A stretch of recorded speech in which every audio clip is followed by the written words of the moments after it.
Hello दोस्तों, हमारे YouTube channel study with राजा साहब में आपका एक बार फिर से स्वागत है। आज हम पढ़ेंगे मोशन इन वन डायमेंशन, एक विमीय गति। इसको हम स्टार्ट करेंगे, इसका पार्ट 1 करेंगे आज।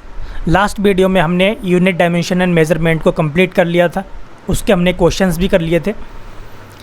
ओके, सबसे पहले देखते हैं ब्राम तथा गति, रेस्ट एंड मोशन।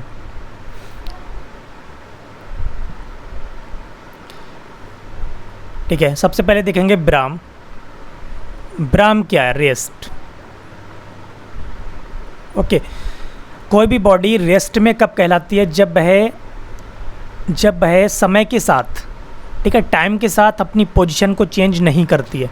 ठीक है, कोई भी बॉडी है यहाँ पर, ठीक है, अब वो टाइम के साथ, मान लिया t बराबर यहाँ पर 1 सेकेंड दिया है, ठीक है, फिर t बराबर अगर हम 10 सेकेंड में देखेंगे, ठीक है, और पोजीशन में कोई चेंज नहीं है, तब क्या कहेंगे हम उसको कहेंगे कि वो वस्तु ब्राम में है। ओके, अब गति की बात करते हैं। गति में कब होगी? गति में कब होगी? जब कोई वस्तु टाइम के साथ, समय के साथ अपनी पोजीशन को चेंज कर लेती है। ठीक है, नहीं, वो एक जगह से दूसरी जगह जा सकती है। t इज़ इक्वल टू, यहाँ पर t1 मान लिया और यहाँ पर t2 टाइम में वो यहाँ से चल करके यहाँ तक पहुँच गई। ठीक है, तब क्या कहेंगे कि वो गतिशील है। ठीक है, गति में है। ओके, गति की बात करें तो सबसे पहले एक विमीय गति, कुछ इनके टाइप देख लेते हैं। तो एक विमीय गति, एक विमीय गति, एक विमीय गति कब होती है? जब कोई वस्तु एक सरल रेखा में गति करती है। एक सरल रेखा में, जैसे कोई गाड़ी एक सीधी सड़क पर जा रही है, ठीक है, नहीं, एक सीधी सड़क पर जा रही है, तब उसकी गति क्या कहलाएगी? एक विमीय गति कहलाएगी। द्विविमीय गति क्या होती है? द्विविमीय गति, द्विविमीय गति कब होगी? जब कोई कार एक वृत्तीय पथ पर, ठीक है, एक वृत्तीय पथ पर गति कर रही है, तब उसको क्या कहेंगे? हम द्विविमीय गति कहेंगे। या एक समतल में गति, किसी वस्तु की एक समतल में गति द्विविमीय गति कहलाती है। ठीक है, नहीं। त्रिविमीय गति क्या होगी? त्रिविमीय गति,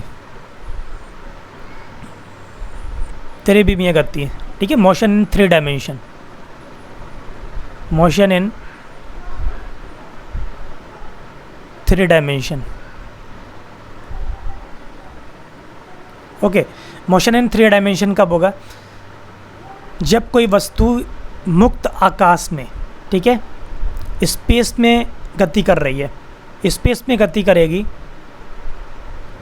स्पेस में या अंतरिक्ष में गति करेगी, या मुक्त आकाश में गति करेगी, मुक्त आकाश, तब उसकी गति क्या होगी? तब उसकी गति त्रिविमीय गति होगी। जैसे पतंग का उड़ना, पतंग का उड़ना। ओके, तो आकाश में पतंग का उड़ना क्या है? एक त्रिविमीय गति का उदाहरण है। ठीक है, इसके बाद में देखते हैं दूरी तथा विस्थापन क्या है। दूरी, डिस्टेंस, ठीक है, डिस्टेंस क्या है? डिस्टेंस को देखते हैं हम। डिस्टेंस क्या होती है? कोई भी बॉडी ए से, ठीक है, ए से बी पर जाती है, ए से बी पर, उसके बाद में बी से सी पर जाती है। ठीक है, ए से बी पर और बी से सी पर, तब उसकी जो डिस्टेंस होगी, वो complete distance D is equal to A B plus B सी।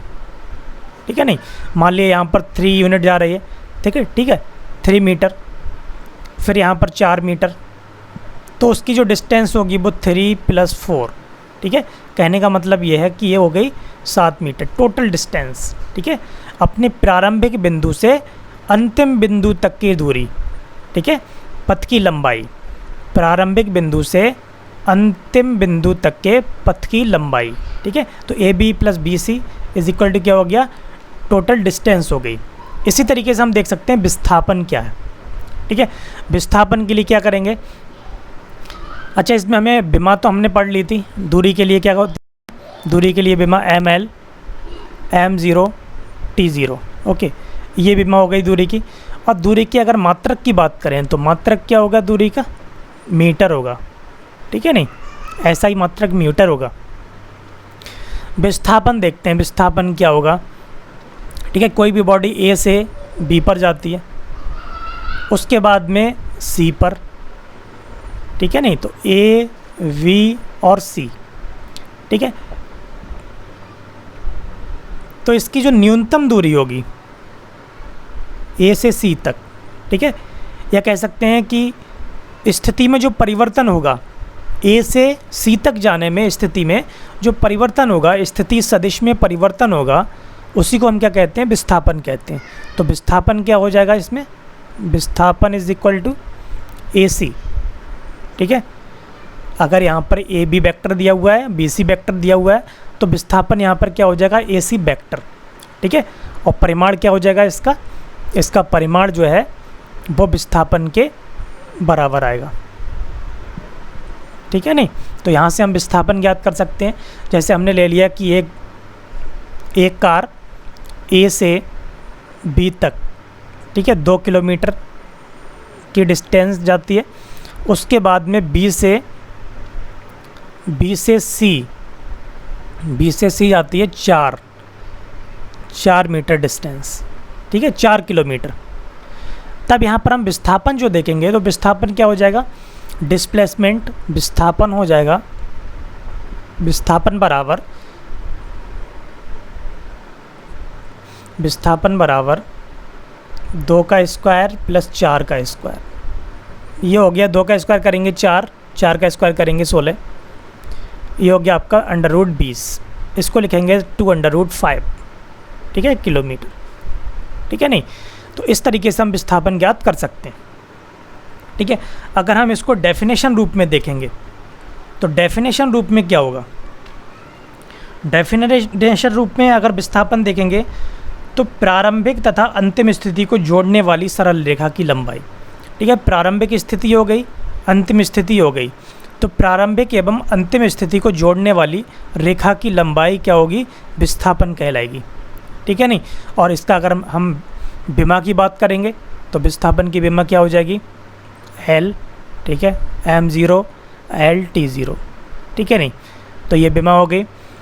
मात्रक की बात करें तो मात्रक क्या हो जाएगा, मात्रक मीटर हो जाएगा, ठीक है नहीं।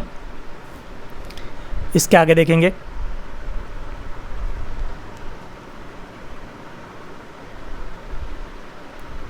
दूरी तथा विस्थापन के बीच तुलना में क्या होगा कि दूरी जो है, ठीक है, दूरी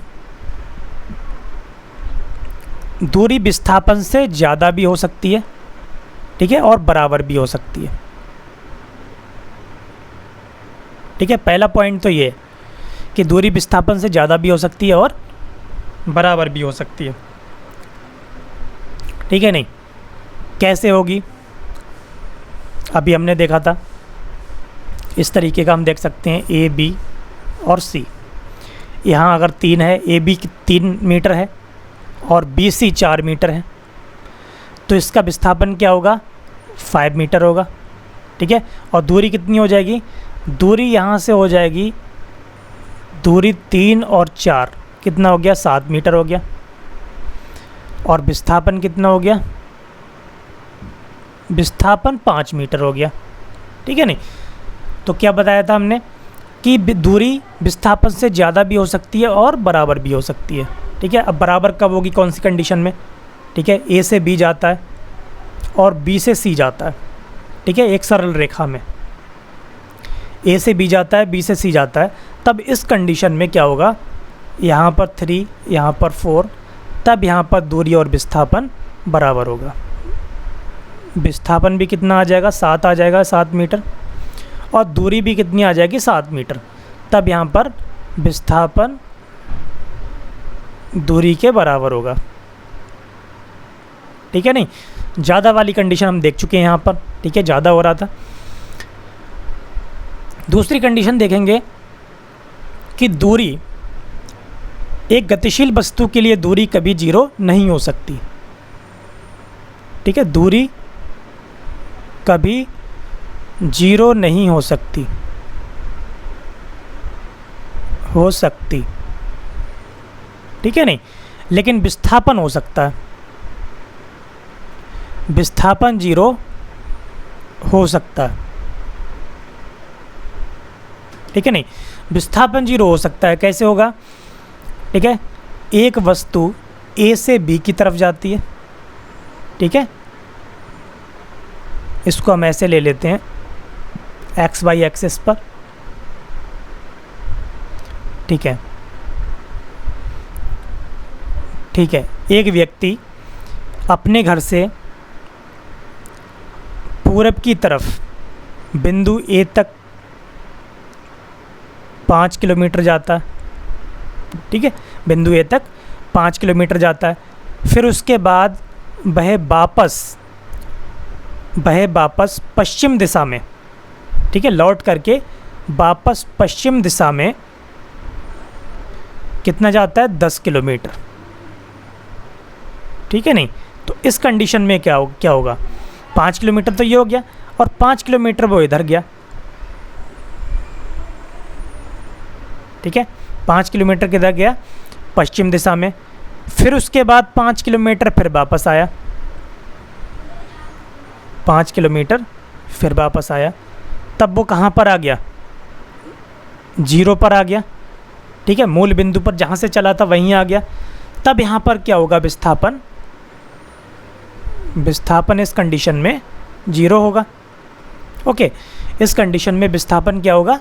0 होगा। इसके बाद देखते हैं तीसरा पॉइंट इसमें हो सकता है, दूरी कभी ऋणात्मक नहीं हो सकती, दूरी कभी ऋणात्मक नहीं हो सकती,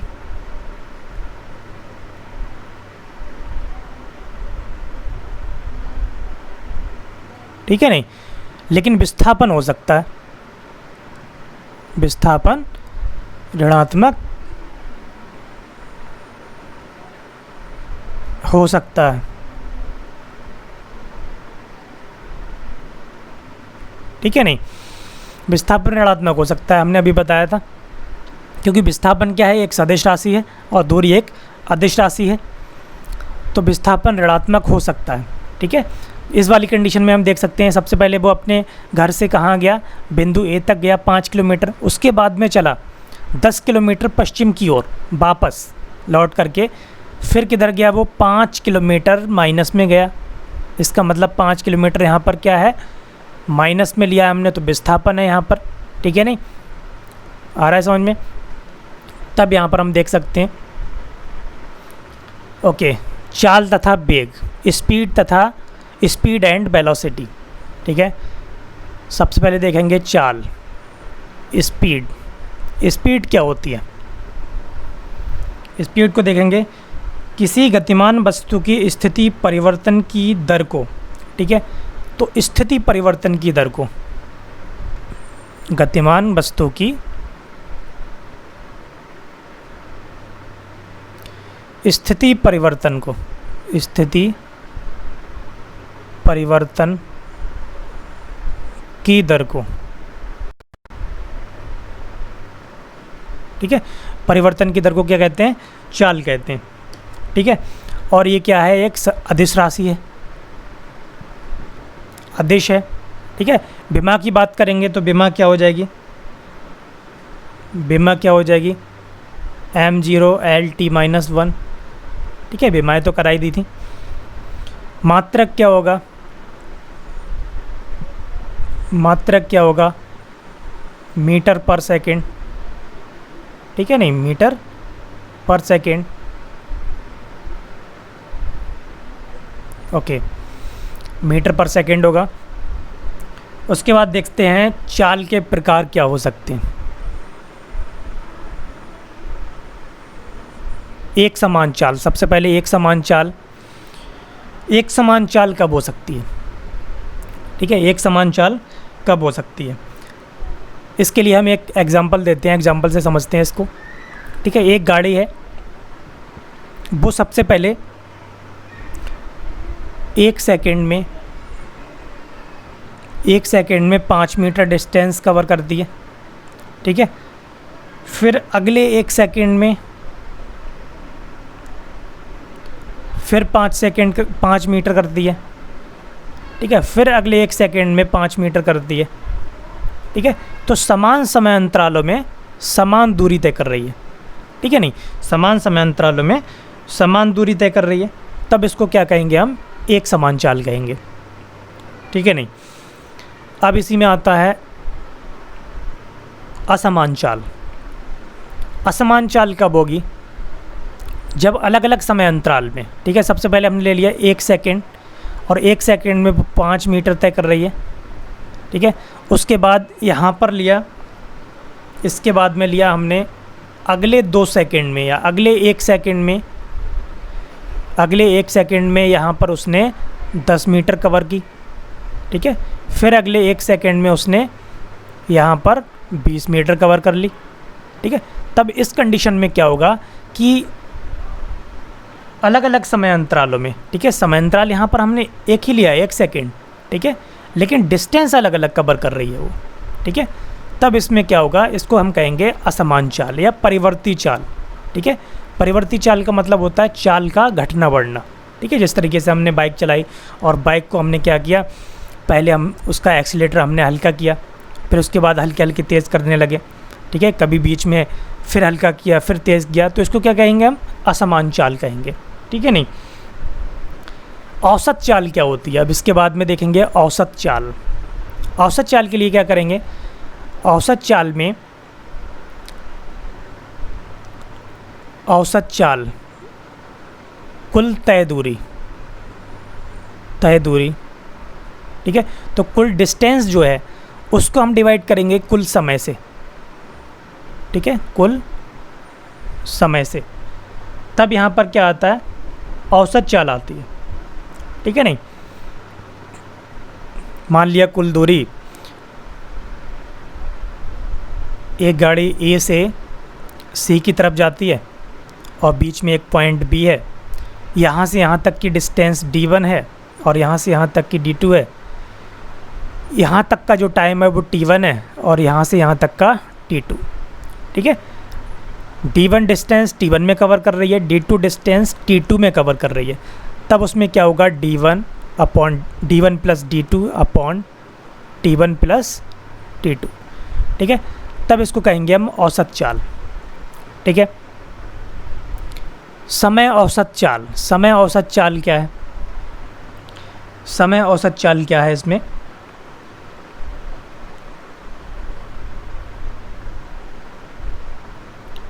इसमें भी क्या होगा, कुल तय दूरी, कुल तय की गई दूरी,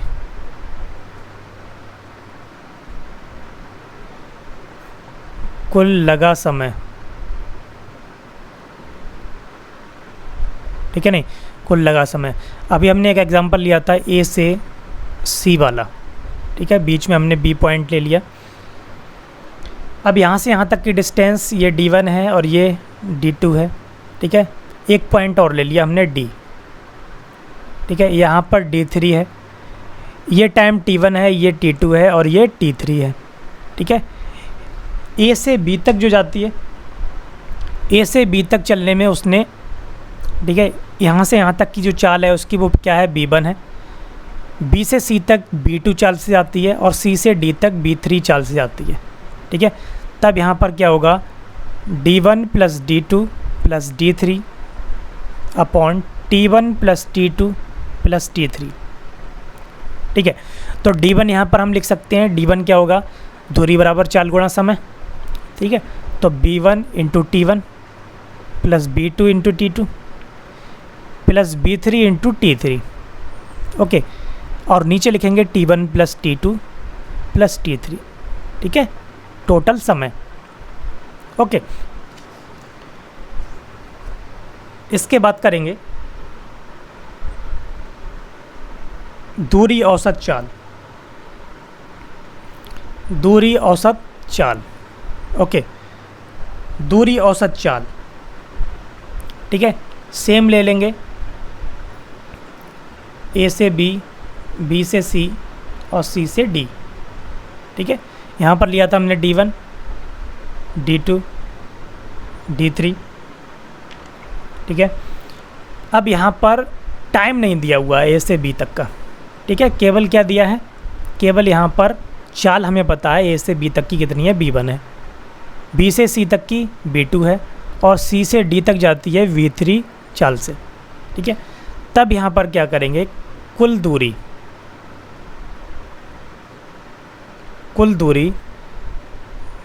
कुल समय, तब इस कंडीशन में क्या होगा, कुल दूरी तो हमें पता है d1 plus d2 plus d3, ठीक है, लेकिन टाइम हमें पता नहीं है, तो टाइम कैसे निकालेंगे, दूरी बटे चाल, तो d1 upon v1 plus d2 upon v2 plus d3 upon b3, okay. तो इस कंडीशन में हम दूरी औसत चाल निकाल सकते हैं, ठीक है। इसके बाद देखेंगे तात्क्षणिक चाल। तात्क्षणिक चाल कैसे निकालते हैं, तात्क्षणिक चाल के लिए क्या है,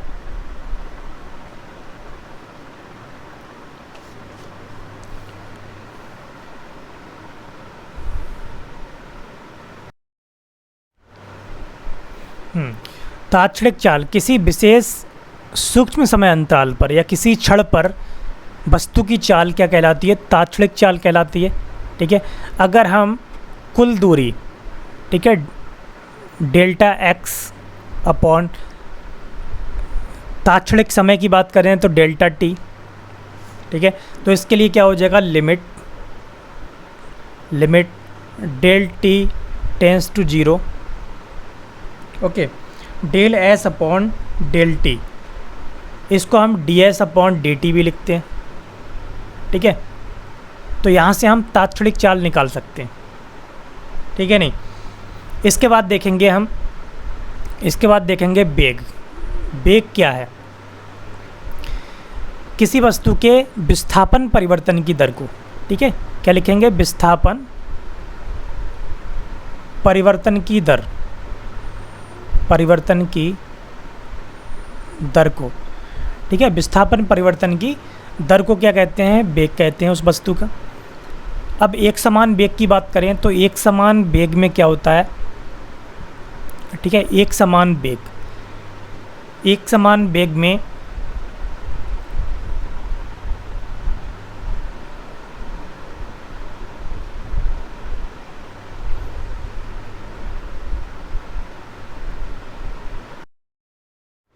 ओके, एक समान वेग में क्या होता है, सबसे पहले हमें ये याद रखना है कि एक समान वेग जो होता है उसमें जब दो वस्तुओं का वेग का परिमाण समान हो और दिशा समान हो तब उसको क्या कहते हैं, एक समान वेग कहते हैं, ठीक है। और एक समान वेग में त्वरण जो होता है वो क्या होता है, 0 होता है, ठीक है, त्वरण बराबर 0 होता है, ठीक है, एक समान वेग में, ठीक है। वेग जब परिवर्तन ही नहीं होगा तो त्वरण क्या होगा, 0 होगा, ठीक है। तो एक समान वेग का परिमाण और दिशा दोनों समान होते हैं, ठीक है। इसमें देख सकते हैं वेग में परिवर्तन के प्रकार। सबसे पहले जब केवल वेग की दिशा परिवर्तित हो, जब केवल दिशा परिवर्तित हो रही है तब क्या होगा, त्वरण वेग के लंबवत होता है, ठीक है। त्वरण किसके लंबवत होता है, वेग के लंबवत होता है।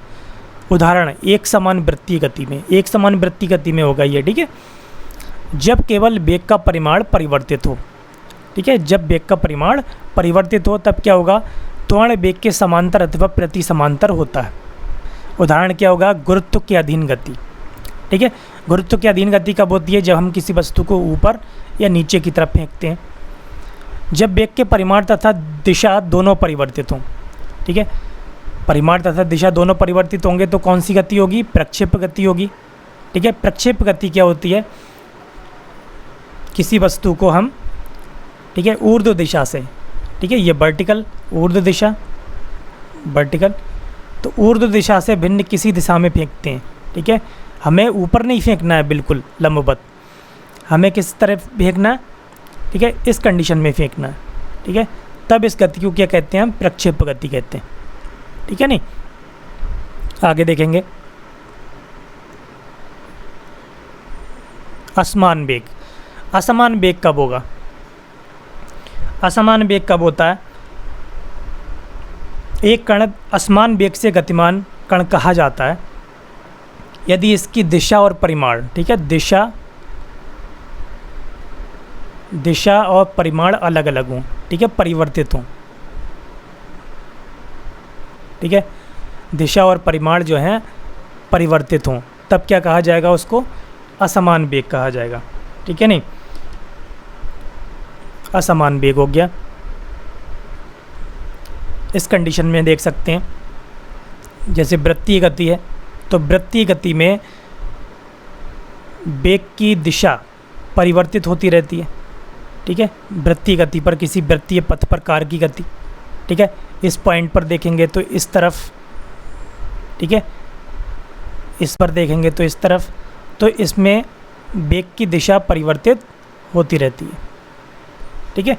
तो इस कंडीशन में कह सकते हैं हम असमान वेग, ठीक है। औसत वेग देखेंगे, औसत वेग कब होगा?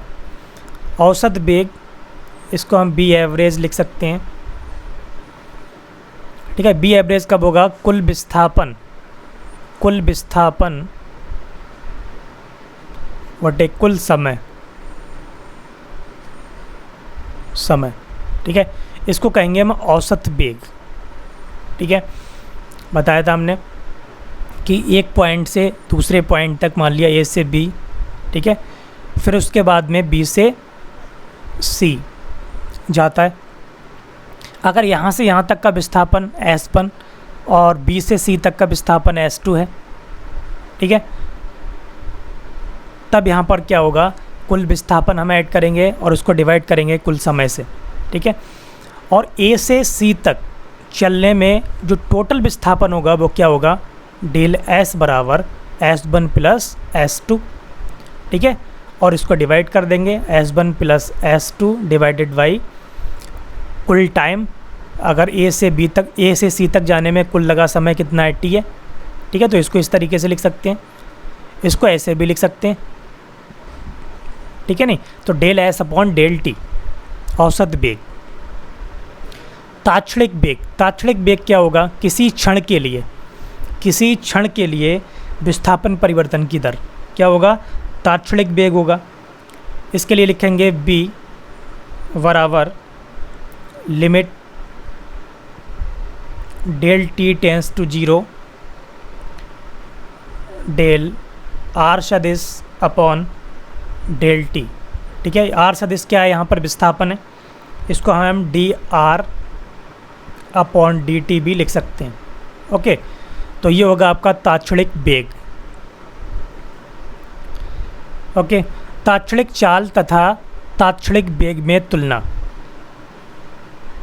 अब ताक्षणिक चाल और ताक्षणिक वेग में तुलना किस तरीके से कर सकते हैं?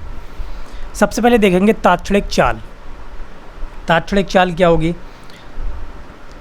इसमें पहला पॉइंट देखते हैं, ताक्षणिक वेग सदैव कण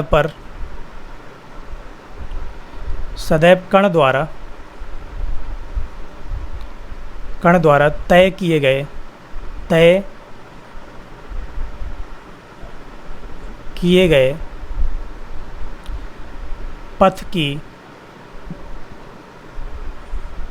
पथ की स्पर्श रेखीय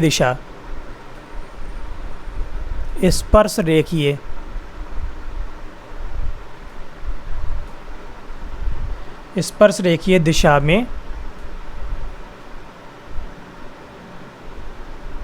होता है, ठीक है। स्पर्श रेखीय दिशा में होता है, ठीक है। इसके लिए हम एक एग्जांपल देख लेते हैं। एक्स वाई एक्सिस पर कोई बिंदु O है और इस बिंदु से हमने कोई एक पत्थर ऊपर की तरफ फेंका, ठीक है, और ये इस तरीके से प्रक्षेप गति करते हुए दूसरे पॉइंट पर जाकर गिरता है, ठीक है। तब यहाँ पर ये B1 वेग से फेंका गया, ठीक है, और यहाँ पर ये B1 फिर यहाँ से आगे अगले पॉइंट पर देखा हमने तो यहाँ पर B2, ठीक है, त्रिज्य रेखीय, ठीक है, स्पर्श रेखीय दिशा में बताया था। फिर यहाँ पर पॉइंट लिया हमने B और यहाँ पर B3, इस पॉइंट पर कुछ और होगा तो B4, ठीक है, इस तरीके से ये चेंज होगा। तब इसमें हम कह सकते हैं कि ये जो बेग हैं वो क्या हैं, तात्क्षणिक बेग हैं, ठीक है, B1, B2, V3, ठीक है, किसी क्षण पर देख रहे हैं ना हम, ठीक है। और ये B4, ये क्या है, तात्क्षणिक बेग, तात्क्षणिक बेग, ठीक है, नहीं, तात्क्षणिक बेग हो गया, ओके।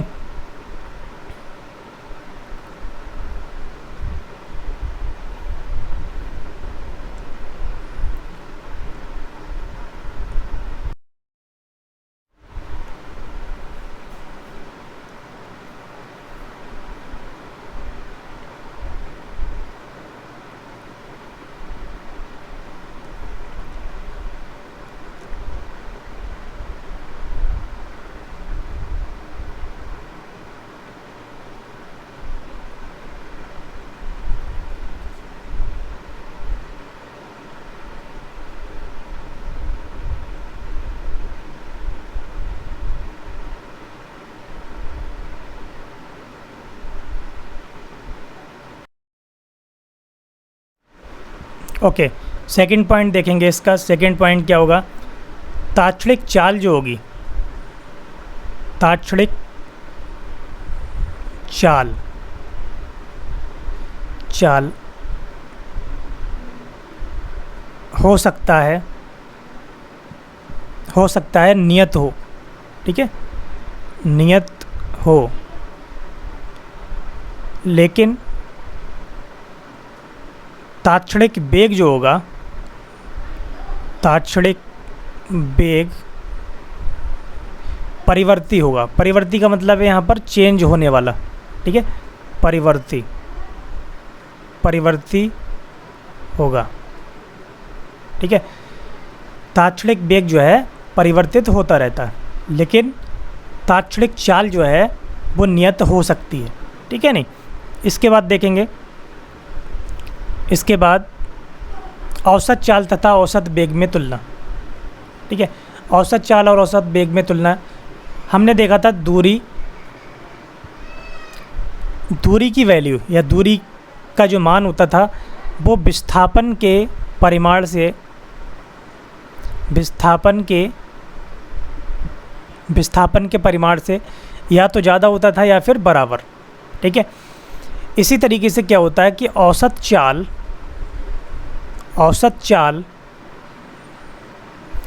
ज़्यादा हो सकती है और बराबर भी हो सकती है किसके, औसत बेग के, ठीक है, औसत बेग के, ठीक है। इसको हमें ध्यान रखना है और आगे हम न्यूमेरिकल में इनका यूज़ करेंगे, ठीक है। और ये सबसे मेन पॉइंट यही है, औसत चाल और औसत बेग में जो तुलना है उसका जो अंतर है, उसमें मेन पॉइंट यही है कि औसत चाल जो है वो औसत बेग से ज़्यादा या बराबर होती है, ठीक है, नहीं। हम इसमें इम्पोर्टेंट पॉइंट ही इसमें कवर कर रहे हैं।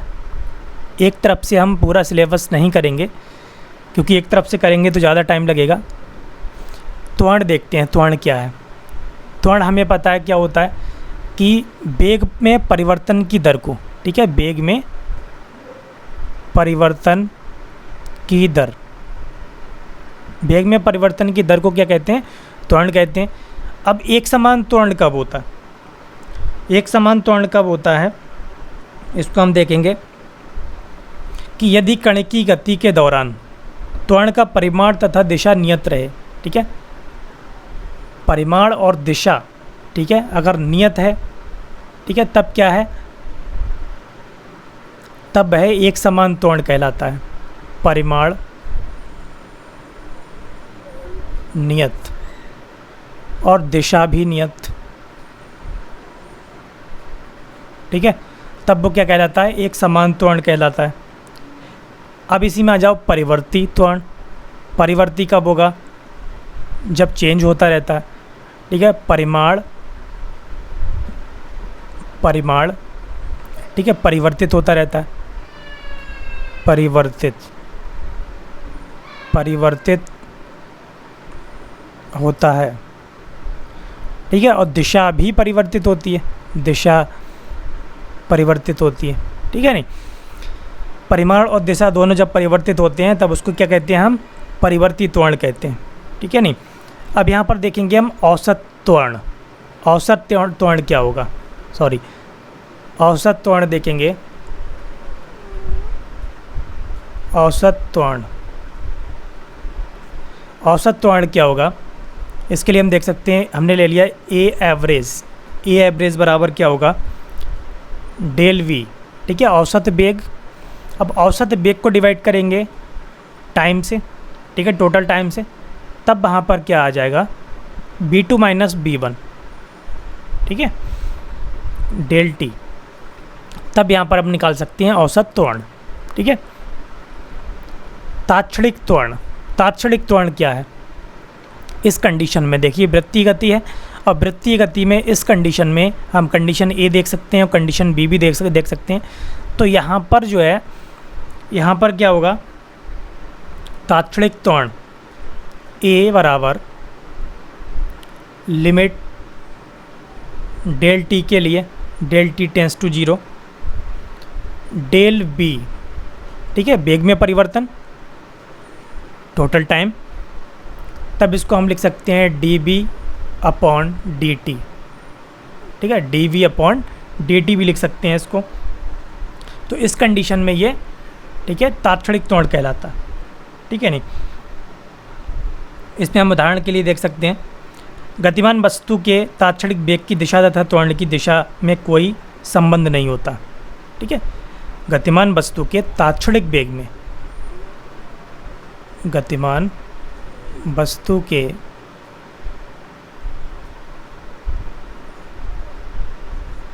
तात्क्षणिक वेग की दिशा तथा त्वरण की दिशा में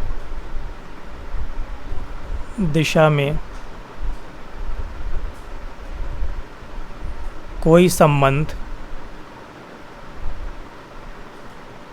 नहीं होता, ठीक है नहीं, कोई संबंध नहीं होता है। इस कंडीशन में हम देख सकते हैं ए और बी दो इमेज दिए हुए हैं इसमें, ओके। इसका उदाहरण देख सकते हैं, एक समान वृत्तीय गति में सदैव थीटा इज इक्वल टू 90, ठीक है। उदाहरण के लिए एक समान वृत्तीय गति,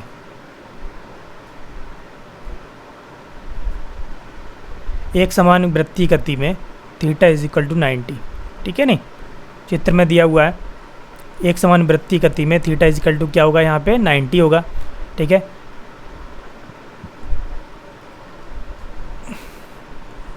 ई और बी के बीच में क्या है, 90 डिग्री का, ठीक है, एंगल है। इसके बाद देखेंगे स्थिति समय ग्राफ, ठीक है। इसके बाद क्या देखेंगे, स्थिति समय ग्राफ देखेंगे।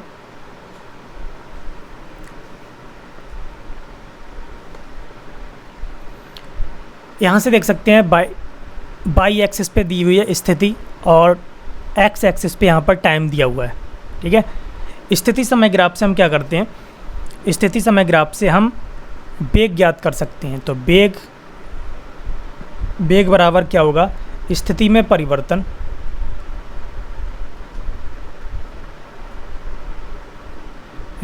परिवर्तन वटे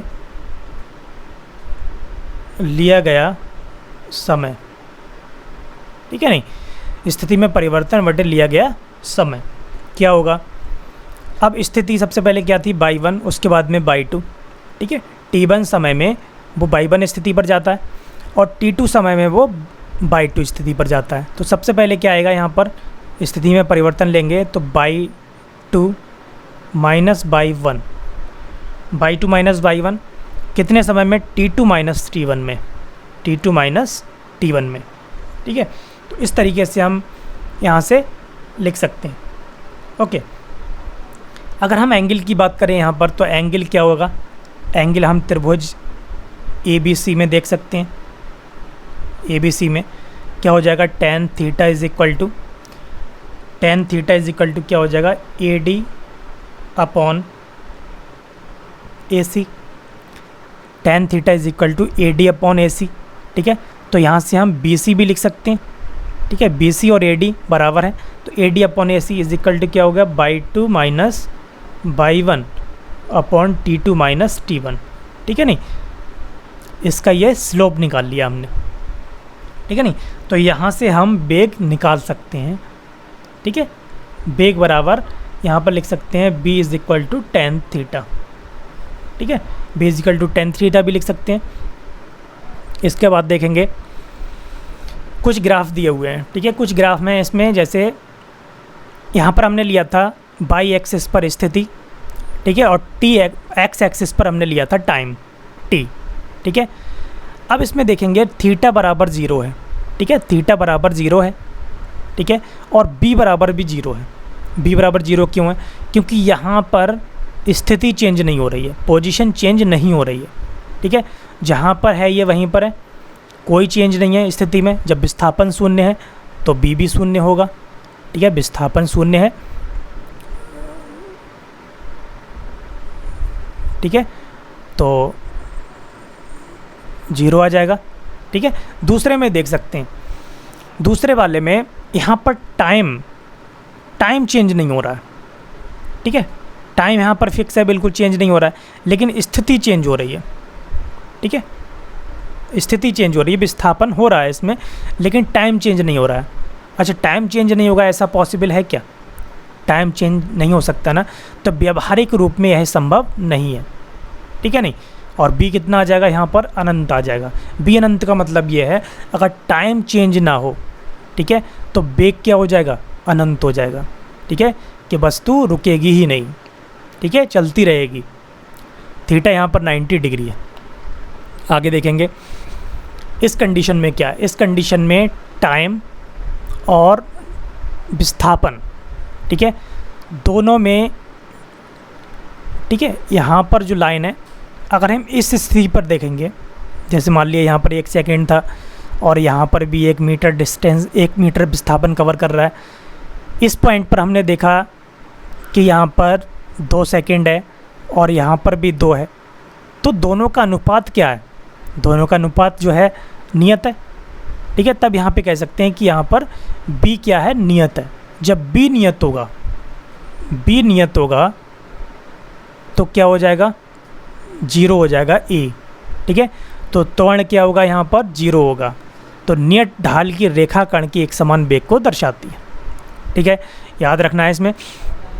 इस कंडीशन में देखेंगे यहाँ पर क्या हो रहा है, स्टार्टिंग में टाइम भी बढ़ रहा है, इंक्रीज कर रहा है, विस्थापन तेज़ी से बढ़ रहा है, विस्थापन तेज़ी से बढ़ रहा है। तो यहाँ पर क्या होगा, यहाँ पर b बढ़ रहा है, ठीक है, b यहाँ पर पॉजिटिव रहेगा, b इंक्रीज़ कर रहा है।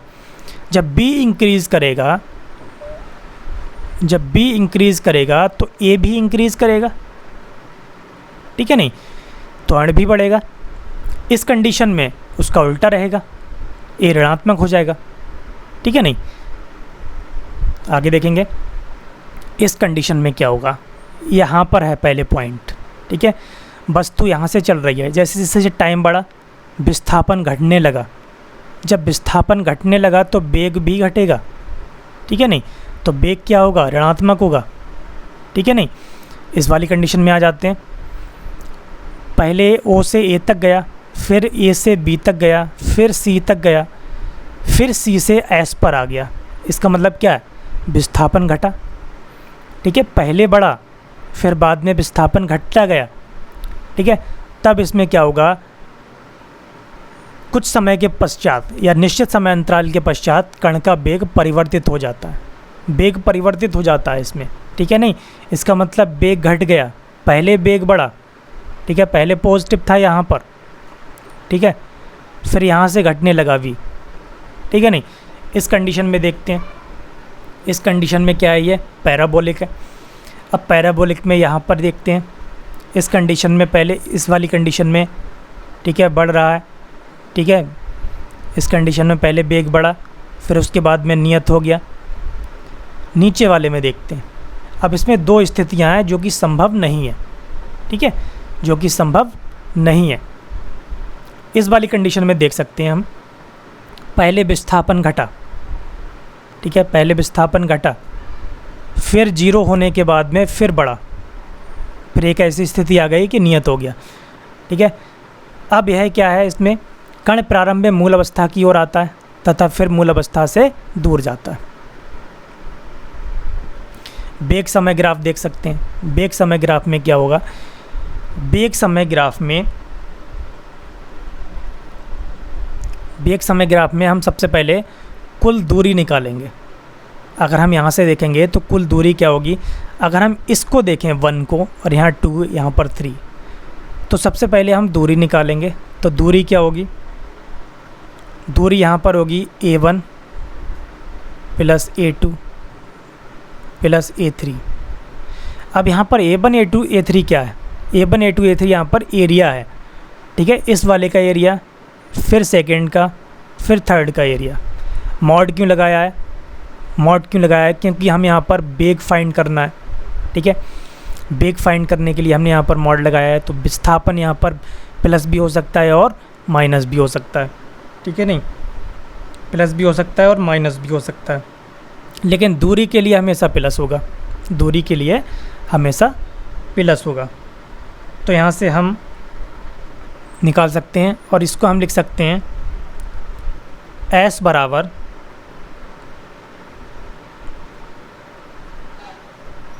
ओके dt, ठीक है, मॉड b dt, इसका समाकलन, ठीक है, नहीं। कुल विस्थापन अगर निकालना चाहें, कुल विस्थापन क्या होगा, कुल विस्थापन बराबर क्या हो जाएगा, A1 plus A2 plus A3, ठीक है, नहीं। कुल विस्थापन, जहाँ पर प्लस है वहाँ प्लस ले लेंगे, जहाँ माइनस है वहाँ पर माइनस ले लेंगे, ठीक है, नहीं। इस तरीके से हम निकाल सकते हैं।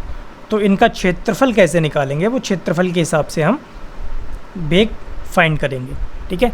इसका हम दूसरा ग्राफ बना लेते हैं। इसका दूसरा ग्राफ बनाएंगे हम इस तरीके से, एक्स वाई एक्सिस पर। यहाँ पर ले लिया हमने टाइम t1, यहाँ पर t2, ओके। t1 टाइम पर स्थिति जो है वो b2 है, ठीक है। इस साइड पे b, हम बाई एक्सिस पर क्या ले रहे हैं, वेग ले रहे हैं, और एक्स एक्सिस पर हमने टाइम लिया है, समय, ठीक है, नहीं। और यहाँ पर आ गया ये t2 टाइम पर, t2 टाइम पर यहाँ पर है b2, ठीक है, नहीं। तब यहाँ पर जो वेग होगा, सॉरी, यहाँ पर वेग समय ग्राफ से जो निकालेंगे, तो वेग समय ग्राफ से हम यहाँ पे क्या निकालेंगे, विस्थापन। विस्थापन बराबर जो होगा वो हो जाएगा आपका, ठीक है, इसका एरिया निकालेंगे। और इस कंडीशन में ये एंगल अगर थीटा है, ये एंगल अगर थीटा है, तो AVC, इसकी ढाल देखते देते हैं, इसका स्लोप क्या होगा, इसका स्लोप जो होगा वो त्वरण के बराबर होगा, त्वरण B2 minus B1 upon T2 minus T1, ठीक है, नहीं। त्वरण बराबर B2 minus B1 upon T2 minus T1। तो यहाँ से हम tan थीटा भी लिख सकते हैं इसको, ठीक है, tan थीटा। अगर हम त्रिभुज में देखें ABC में क्या हो जाएगा, tan theta is equal to BC upon AB। तो BC अपॉन AB आ गया, और BC क्या था, B2 माइनस B1, और AB आ गया T2 माइनस T1, ठीक है। इसके बाद देखेंगे हम इनके कुछ ग्राफ। यहाँ पर वेग दिया हुआ है, ठीक है, बाई एक्सिस पर, तो यहाँ पर वेग नियत है, ठीक है। वेग कैसा है, यहाँ पर नियत है। यहाँ पर समय नियत है, तो वेग क्या होगा, अनंत हो जाएगा, ठीक है। वेग यहाँ पर, सॉरी, समय नियत है यहाँ पर, लेकिन त्वरण यहाँ पर अनंत हो जाएगा, त्वरण यहाँ अनंत हो जाएगा, और b यहाँ पर बढ़ रहा है, ठीक है, b यहाँ पर बढ़ रहा है, ठीक है नहीं। यहाँ पर क्या है, यहाँ पर त्वरण नियत है, ठीक है, त्वरण यहाँ पर क्या है, नियत है।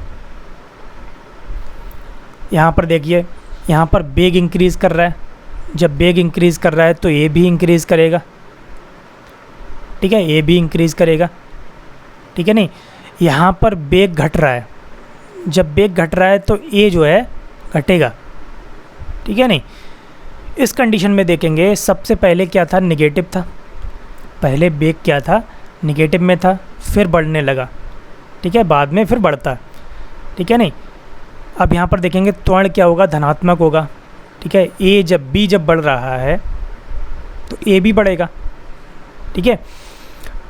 थीटा यहाँ पर नियत है, ठीक है, थीटा में कोई चेंज नहीं है। कण का प्रारंभिक वेग ऋणात्मक है, ठीक है, सबसे पहले क्या था, ऋणात्मक था, यहाँ से चला, ठीक है, तो ऋणात्मक था। आगे देखेंगे, यहाँ पर देखेंगे वेग, ठीक है, जीरो नहीं है, स्टार्टिंग में जीरो नहीं है, कुछ है, मान लिया यहाँ पर b1 है और इस कंडीशन में आ गया b2, तो बढ़ रहा है, ठीक है नहीं, बढ़ रहा है, ठीक है, बढ़ेगा तो फिर ए भी बढ़ेगा, ए भी बढ़ेगा, ठीक है नहीं। इस कंडीशन में देखेंगे वेग यहाँ पर, ठीक है, कुछ दिया हुआ है, उसके बाद में निगेटिव हो गया, जाने नीचे जाने लगा, ठीक है नहीं, ऋणात्मक होने लगा। जब बी ऋणात्मक होगा तो ए भी क्या होगा, ऋणात्मक होगा, ठीक है। और थीटा की वैल्यू क्या होगी, 90 से ज़्यादा होगी। इस कंडीशन में देखेंगे इसमें तो निगेटिव ही है, ठीक है, निगेटिव ही है, तो यहाँ पर त्वरण भी क्या होगा, निगेटिव होगा, ठीक है नहीं। इस कंडीशन में देखेंगे इसमें भी निगेटिव है, निगेटिव है, ठीक है, ओके। गति के समीकरण देखेंगे, गति के समीकरण क्या है, गति के समीकरण हमें पता है कि b सबसे पहले होता है b is equal to u plus A T, ठीक है, पहला ये होता है। दूसरा s is equal to U T plus 1/2 A T square. तीसरा होता है B square is equal to U square plus 2 A S, ठीक है नहीं, ये दूसरा और ये तीसरा, ठीक है। लेकिन ये कब है, जब ए त्वरण से कोई वस्तु गति कर रही है, ठीक है। जब कंडीशन आती है पहली वाली, जब कण शून्य त्वरण के साथ गतिमान हो, जब शून्य त्वरण होगा तो ए इज़ इक्वल टू 0 होगा, जब ए इज़ इक्वल टू 0 होगा तो बी इज़ इक्वल टू क्या हो जाएगा, पहली समीकरण से u प्लस 0 गुणा टी बराबर u हो गया, ठीक है, ओके।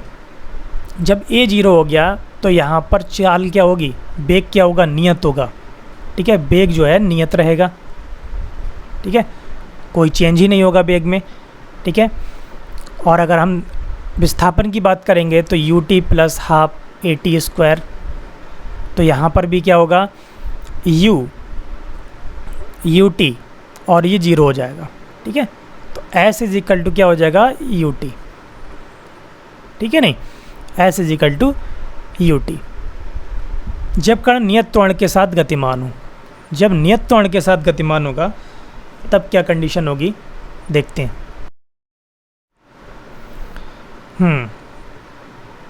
जब परिमाण तथा दिशा, जब परिमाण तथा दिशा दोनों नियत हैं, ठीक है ना, दोनों नियत हैं, तब क्या होगा त्वरण ए के लिए। सबसे पहले b बराबर u प्लस ए टी, पहला ये हो जाएगा। यहाँ से हम a फाइंड कर सकते हैं, b minus you upon T, ठीक है नहीं, इसको लिख सकते हैं यहाँ पर। फिर लिख सकते हैं s विस्थापन बराबर you T plus 1/2 A T square, ठीक है, इसको लिख सकते हैं, ओके। बी स्क्वायर बराबर you square plus 2 A S, okay, यहाँ पर डॉट प्रोडक्ट है ये। तो यहाँ से हम फाइंड कर सकते हैं s बराबर B square minus U square upon 2a। Okay, इस तरीके से हम इनको लिख सकते हैं, ठीक है नहीं। अगर हम n सेकेंड की बात करें, n सेकेंड में तय दूरी या विस्थापन,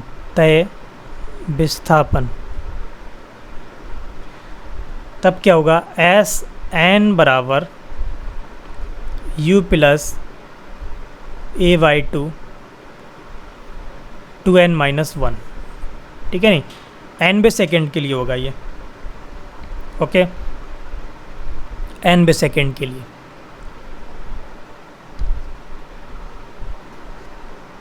ओके,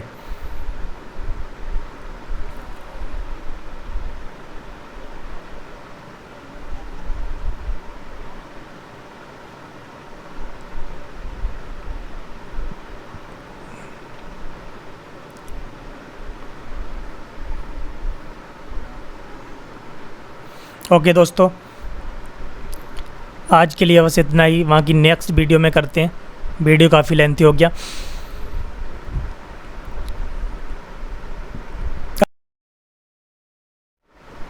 आज का वीडियो अगर आपको अच्छा लगा हो तो लाइक करें, शेयर करें, कमेंट करें और हमारे चैनल को सब्सक्राइब करें, स्टडी विद राजा साहब को। Okay, thank you very much.